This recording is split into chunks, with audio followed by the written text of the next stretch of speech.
Some say Chinese is one of the most difficult languages in the world, and learning it is almost impossible. So learning Chinese, the most difficult thing. 非常非常非常非常非常难. So I'm sort of tone deaf. I can't really hear them. I think the cultural mindset is the biggest complication for The us. grammar. 知吃思诗都还难。 It's just complicated so much. Only because you're not learning it in the right way. Why not try Takeaway Chinese, where you can take some Chinese away and experience progress day by day. Takeaway Chinese, we will promise you a difference.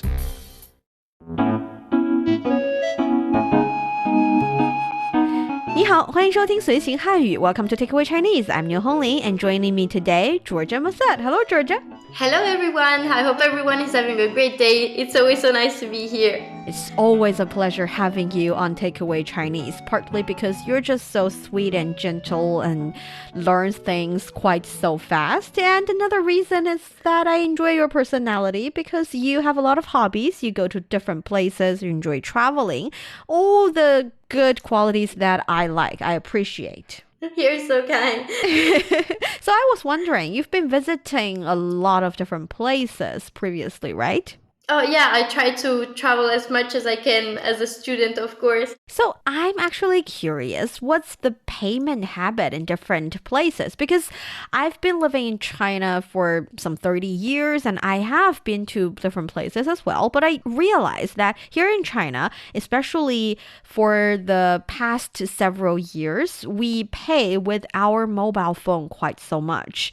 And we didn't really have the habit of paying with our credit card as frequent as in some other countries. And I was wondering what's the case in other places in the world. Do you see other people paying with their phone or with their credit card, debit card, or PayPal, any kind of payment platforms so much? I think this is actually a really interesting topic and it's so different between countries.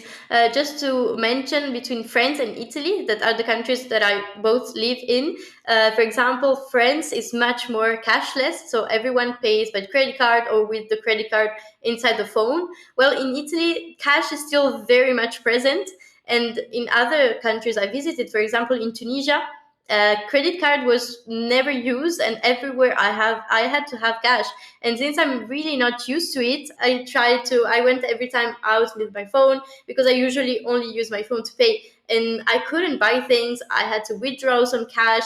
And it's actually kind of annoying. So it's important to know, I think, in a country, how does it work and if it's different from your home country, because everything changes in the way you pay. Definitely. And that's why today with Takeaway Chinese, we'd like to introduce to you how people pay here in China. And we call it 移动支付. 移动支付. Yes, so 移动 carries the meaning of mobile or movable. And I think the reason we're calling it 移动支付, 支付 being payment, by the way, is because we use 移动 to refer to 移动电话. So 电话 is a telephone, and a portable telephone would be a cell phone, would be a smartphone you have. So when we say mobile payment, when we say 移动支付, we're actually talking about paying with your phone. And that is going to be the theme of today's Takeaway Chinese, 移动支付. 移动支付. So for our dear listeners, if you're interested in Chinese culture and you want to get a grip on the Chinese language, then this is the show for you. Stick with us for 30 minutes and you soon see the rewards. And for more fun Chinese learning, follow our Facebook page, Learn Chinese, to watch many fun videos and live streams. But now, let's provide you with some free Chinese for takeaway. 你怎么出门都不带钱包了？带着手机就行，现在到处都能用手机支付，安全又便捷。移动支付的发展简直太快了。是啊，不过话说回来，我发现自己在无形之中好像也增加了不少支出。See, that's the situation here in China. We do not carry a lot of different bank cards or too much cash with us nowadays. And for especially the young kids nowadays, they would only carry their phones. I mean, don't get me wrong, people When I say people, I mean shop owners and banks still accept cash for sure. It's just paying with your cell phone is much easier. I think so too. But at the same time, I completely relate to our dear friend in the dialogue. Sometimes I always carry my phone, but I spend money without even realizing it. Oh, yes, that's such a problem. We can talk about that a little bit later. Yes. But now let's start with the first sentence. 你怎么出门都不带钱包了? Are you going out without bringing your wallet? So 你 you? 怎么? 怎么? How come? How come? So I think it's more like, how come you're going out without your wallet? What is happening to you? It's like asking in a way that shows that I am really curious or disapproval of the situation, a little bit like that. 出门 出门, to go outside. To go outside, to go out of your door, meaning that you're going outside. 都 I wanted to ask you, what's the reason for do being here in this moment? Actually, this carries the meaning, or it's kind of like stressing the tone. You're being really curious and really confusing, and you're using 都. If you say 你怎么出门不带钱包, that actually works. It's like asking, how come you're going out without your purse? But here, 你都不带钱包了. Even your purse you're not carrying, even your wallet you're not carrying. What is happening to you? So it's stressing the tone. Okay, makes sense. So the person is really surprised. Yes. 不带 not to bring. Not to bring. 钱包 钱包, the wallet. The wallet. So actually, we know 钱 is money, and 包 is a bag or a purse. A purse that's designated for you to put money in would be your wallet. This Chinese makes so much sense. 钱包. Actually, in ancient time, we call 钱包荷包. 钱荷包? No, just 荷包. 荷包. But we don't use it anymore in today's China. But I think it's a fun anecdote to know about. And then we have 带着手机就行. I am only taking my phone. Yes, and actually it means taking my phone is good enough. So 带着 is to bring, to take. 手机 Telephone, mobile phone. Yes, so 手 is your hand. 机 is a machine that you hold with your hand so much. It's like an external organ. That is the cell phone in today's day and age. 手机. Yes, 手机, a hand machine. 就 will just. 行 To be good, so it would be good. Just the phone will do. Yes, just the phone is good enough. It's okay. So 带着手机就行. 现在到处都能用手机支付，安全又便捷. Nowadays, you can use mobile payment everywhere. It is both safe and convenient. Perfect. 现在 Nowadays. 现在 currently, now, 现在到处 everywhere.都 to stress the meaning of everywhere. Yes, you can translate it as all of the places, but you're definitely right. It is used to stress the feeling or stress the meaning of everywhere. 能用 you can use, you're able to use. Yes, 手机 phone. 支付 our word of today, payment. So 手机支付 mobile payment. 支付 payment. Actually, 支付 can be used both as a noun or a verb. So I think that is another point that we need to learn about this word. 安全 it is safe. It is safe. 又 and 便捷 convenient. Yes, 安全又便捷. It's both safe and convenient. 安全又便捷. 移动支付的发展简直太快了. The development of mobile payment is truly fast. So 移动支付 mobile payment. Mobile payment. And as you can see here, we use mobile payment. Previously, we use 手机支付. Use your phone to pay, mobile payment. And that shows that these two words are actually interchangeable and they mean the same thing. Okay, it's both with your phone. Yes. 发展the development. The development. And again, 发展 is the kind of word here in Chinese that can be regarded as both a noun and a verb. So 发展, you can say 发展很快. So the development is quite fast. You can also say 他需要进一步发展. He needs to further develop his skills, develop something. So it can be used as both. Yes. And then we have 简直. 简直 really extremely. Really extremely. Actually, 简直 is similar to simply or completely or extremely in English. It is used to basically modify the adjectives or verbs, adding a tone of amazement on the part of the speaker. So, for example, I can say things like 这里简直是天堂. This place is simply heaven. Yeah, it's like saying 这里是天堂. This is heaven. Yes, that's good. But 这里简直是天堂. This simply is, really is, it's just heaven. Oh, there's no other way of saying it. It's just heaven. Yeah. It's like that.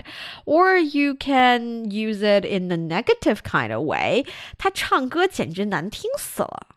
Oh, this is talking about me. His singing is simply awful. There's no other way of saying it, basically. I would never do that to you to start with, but yes, 简直 is the kind of word you want to put there to stress your feeling, to stress your tone. How about, your friend is simply gorgeous. 你朋友真是太帅了. Yes, 你朋友简直太帅了. He's simply gorgeous. See, now you know how to use it. You use it to describe an adjective. Oh, that's so nice. And I'm someone who's really excited about things, so I will use it a lot. That's good. I'm glad you can be yourself even when you're speaking Chinese. And then, 太快了. 太快了, truly fast, too fast. Yes, again, in Chinese, when we say too fast, we don't mean that it's too fast to the extent that it's bad. It's simply saying it's very fast. It's truly fast. I just wanted to ask you that if there was some negative connotation or something like that. Not really. You can actually use 太 to say 她太好看了. She's really good looking. See, you're giving her a compliment. It's not in a negative way. It's definitely not. And then, 是啊，不过话说回来，我发现自己在无形之中好像也增加了不少支出。But on the flip side, I have noticed that I seem to be spending more money without even realizing it. Yes. So, 是啊. 是啊, correct, you're right. How to say that in another way? 真是, 对呀. 对呀, yes, 真的, sure. 真的. Yes, that's how you say, how you agree with people. I think there is this very famous game called Yes and. That's a little practice you have with your friends. You imagine a very strange or out of common kind of scenario, and you say that sentence, and the other party has to say yes. And that's how you continue the conversation. I think it's a good technique that you can use in daily life as well. And especially if you use it to practice Chinese, you can say, 是啊,而且, that would be a yes and Chinese practicing version. So no matter how ridiculous the other party is talking about you or a scenario, you always have to say 是啊 and continue. Can I also say 不错? You can definitely say 不错. 不错 is like not bad. Yes, sure, it works perfectly. And then we have 不过. 不过, however. However, 话说回来. With that being said, actually this is very interesting because we know 说话 is to say something. And when you say 说话, 说 is the verb kind of character, whereas 话 is the noun kind of character. So 说话 means say something. 说话. 说话, yes, it's say something. And 回来 we know is come back. So it's like I've said something and I want to take the things back. So I want to take my meaning back. It's 话说回来. It's like if I am taking a step back. So that's 话说回来 is actual meaning in Chinese. So for example, if I say 他们一直在讨论新的项目计划. 话说回来, 我们还需要考虑预算的问题. They have been continue talking about the new project plan, how to push forward, how to continue, how to develop. But if we actually think about it, if we take a step back, we should actually consider the issue of budget. So it's like saying, the meeting is fast forward to the stage. That is a bit too much, too forward. We should take a step back. We should take the words we have already said back and discuss this issue in the first several steps or first several stages first. That's 话说回来。Okay, I completely understand. So talking about something, but let's reconsider it from a new perspective and see it in a different way. Yeah, it's definitely that. And how about if I say, the weather is really nice today. 今天天气很好. But speaking of which, if we are taking a little step back, I heard it's going to rain tomorrow. How do you say that? 今天天气很好，不过话说回来，我听说明天会下雨。Perfect. See, it's looking really nice. But if we take a step back, if we think about things from a different perspective, it is possible that it's going to rain. It's really hard to translate something like this because I think it's not exactly taking a step back. It's not exactly thinking from other sides. And we do have Chinese expressions meaning taking a step back, meaning let's think about things from a different perspective. 话说回来 is much more broad. It's like trying to really subtly convey the idea we are a little bit ahead of ourselves. Let's make sure that we consider or we cover all grounds before we get too forward, fast forward. Okay, I think there's no English translation, but at the same time, I feel like it's very used. Am I wrong? You can kind of put it in on the other hand if the argument is really strong. Okay. That's the meaning of 话说回来. And then we have 我. I. 发现. To discover, 发现. I find myself, I found myself. 自己. 自己 oneself, myself. That's the myself part. So 我发现自己 I found myself. 无形之中. 无形之中 without noticing. Yeah, but not exactly because we know 形, 形状 is the shape of something. 无形 yes, would be without a shape. So it's something intangible. 之中 is like inside. So when I'm inside something that I can't quite grasp, that does not have a shape, that is intangible. So I'm trying to say something is happening imperceptibly. It's happening without me noticing it. So without concrete, solid feeling, I am in this position. Okay, is it a set phrase? It is a set phrase. It's a Chinese idiom, 无形之中. So here in this sentence, it's trying to say without noticing, without knowing it, 好像. 好像 it seems like. Seems like 增加了. To increase, 增加了. 增加了 to increase, 不少. 不少 a lot, not few. 支出. 支出 spendings. Spending. So here it's talking about 无形之中 without me noticing, out of nowhere, with no shape or form. All of a sudden, I realized there has been a lot of more spending. So that's what it means. Oh, could it be it's almost out of my control? I can't control it. A little bit. I think it's more towards the without noticing kind of feeling, not the without control. It's like once you notice it, you can control. It's just because it's intangible. There's no way for you to notice. It's stressing that kind of feeling. You can also say things like 无形之中他成熟了很多. Without noticing, he's being very mature. He's growing up. He's getting more talented and skillful. See, it can be used in a very positive way as well. Okay, this is very interesting.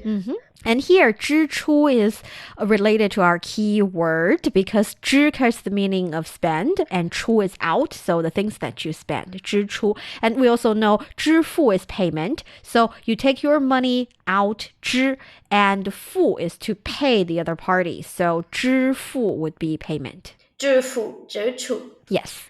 So do you have any other questions? Oh, I just wanted to ask, is 支付 and 支出 are actually interchangeable, or it's better not to...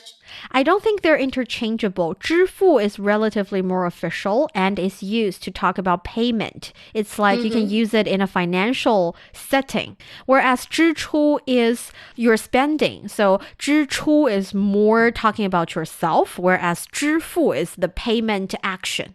Okay, so it's more official way of paying. Yes. So 移动支付 payment. Usually, if you see the Chinese word 支付, you can translate it as payment. 支付. Okay, so how about we practice the conversation between us? Let's do this. 你怎么出门都不带钱包了？带着手机就行，现在到处都能用手机支付，安全又便捷。移动支付的发展简直太快了。是啊，不过话说回来，我发现自己在无形之中好像也增加了不少支出。You're listening to Takeaway Chinese with myself, Niu Hongli, and Georgia. We would love to hear from you. Send us your thoughts via email to learnchinese@cri.com.cn. Coming up next, let's talk about the 移动支付 situation here in China. Let's talk about the mobile payment. Don't go away, so you will take some Chinese away. Welcome back to Takeaway Chinese. I'm Niu Honglin, joined by Georgia. So, Georgia, I was wondering, since you have this goal of coming to China, traveling in this great country, do you know how to spend money here in China? Well, everything I know is through either friends or banking systems that have adapted to Chinese customers here in Europe. So I know that people use a lot Alipay. Is it possible? And so there's a lot of Alipay in stores that accept this as a payment method, and also through WeChat. But yeah, I know that China is a very cashless country, which is actually great in order for security, and something that I think Europe is trying to go towards with more difficulties, because we're very much a cash country, and yes, we're very much cash countries. And I wanted to ask you, for markets and very small, for example, shops, do they also accept cashless payments, or do they prefer cash? Well, actually, I think, to my knowledge, no matter how small the shops are, they are open to mobile payment already. 很多地方都可以移动支付。大部分地方都可以移动支付。Most places accept paying with your phone. And that is because if you're using cash, there's the problem of changes. You're going to have to give changes and have coins and small notes. And it's relatively complicated and it takes time. And here in China, paying with, no matter if it's Alipay, you talked about 支付宝. 支付宝. Or if you're using your WeChat wallet, that's 微信支付. 微信支付. Yeah, or any other kind of payment platforms. Usually, a really easy or the most common way actually is for you to use the app on your phone to scan a QR code. And there are different ways. For example, you can simply scan the QR code and there will be this web page popping out for you to type in the amount of money you want to pay to the owner of that QR code. You can do that on your phone. And also it's in some other scenarios, the shop owner themselves would set the number. For example, if you're spending 100 yuan to cover the dinner of 4 people, and the shop owner or the restaurant owner can actually designate this 100 yuan. And once you scan the code, you do not have to choose or have to type in the actual number. You can just click on the pay button or type in your password or use your face to unlock your phone and then give permission to the payment platform. Then your money would be transferred to the restaurant owner. And the last situation is that you also have a paying kind of QR code on your phone, on your payment platform. And that code is refreshed every 60 seconds. So that people cannot take a picture of that and take your money away.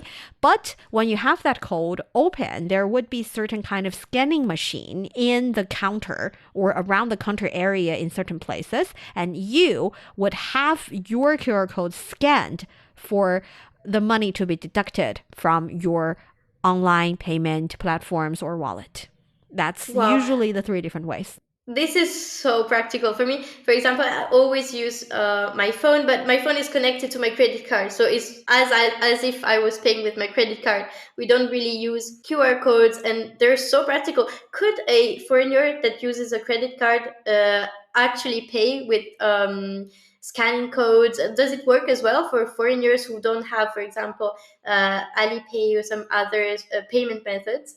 You asked the $1,000,000 question, and the answer is sadly no. You have to have a WeChat wallet or an Alipay account so that the money can be transferred from, for example, your bank account to the WeChat wallet or to the Alipay wallet.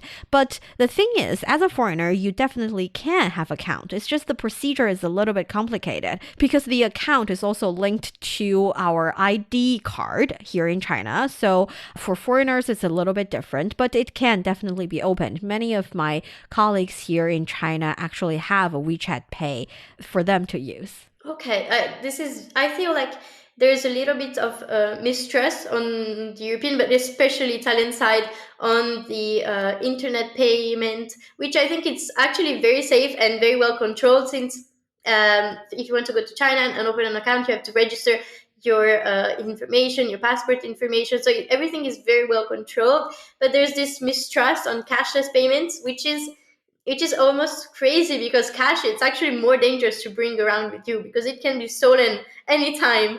Yes, definitely. But 话说回来, just like what's been mentioned in the conversation, actually spending on your phone quite so much, 使用移动支付太多了, you lose the idea of money. It's just numbers in the phone. And it actually bugs me a little bit, because not only is paying with your phone in real life quite so convenient, so is buying things online. And when I buy things online, many of my platforms has lured me into giving them access of no password paying process. So as long as I click buy without scanning my face or asking me to put in the password of my online wallet, the money just goes away into the internet. Yes, I get pretty things in return, but I spend money too willy-nilly.